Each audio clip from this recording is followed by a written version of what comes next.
Kasunod ng malagim na aksidente sa NAIA nitong linggo, ay binago na ang sistema ng pagparada sa NAIA Terminal 1 at 2. Pinaimbestigahan din kung tama ba ang disenyo at pagkakakabit sa mga bollard o harang doon.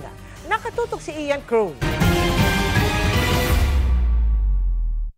Dahil ayaw nang maulit ang pag-ararong ito ng SUV sa NAIA nitong linggo na ikinasawi ng 2 tao, ipinagbawal na ng Department of Transportation ang pagpaparada ng paharap sa Terminals 1 and 2. Sa halip, gagayahin na lang ang ginagawa sa Terminal 3 kung saan humihinto lang ang mga sasakyan para magbaba o magsakay. Nag-usap na kami ng San Miguel Corp at ng YAA. Babaguhin na nila, inaayos na lang nila yung traffic flow.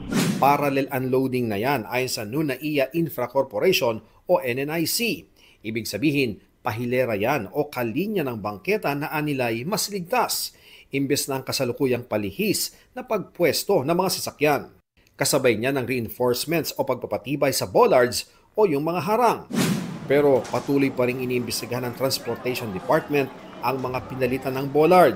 Ang nasa Terminal 1 kasi nakaturnilyo at bahagyang nakabaon lang, kaya itinumba ng nakabanggang SUV sa halip na maharang ito. Mababaw Nakita ko kasi nung natanggal Pinapaaral natin sa mga nakakaintinding mga engineer at nakakaintindi ng mga international standards sa airports kung substandard nga ba ang disenyo at pagkakabit nito. Nakakalungkot po, may mga nasawi dahil sa di umanong depektibo na bollards na na-install po sa NAIA Terminal 1. At ito po na-install sa panahon po ng dating administrasyon at sa panahon po ng ni Transportation Secretary Arthur Tugade. Ngayon po ay pinag-iimbestigahan. Ito po ay July 2019 nung na-install po ang mga ito. 8 million pesos ang inilaang budget noong 2019 para sa mga bollards sa mga terminal ng NAIA.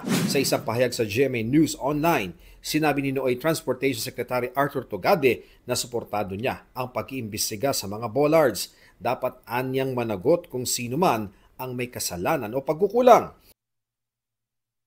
Ganito ang mangyayari kung hindi depektibo ang isang bollard base sa demonstrasyon ng isang kumpanyang may ganyang produkto. Hindi nasira o nabunot ang stainless bollard na 0.6 meter ang taas at nakabaon ng 0.4 meters. Kahit tinamaan ng 6,800 kilo truck na tumatakbo ng 65 kilometers per hour mula sa matarik na lugar.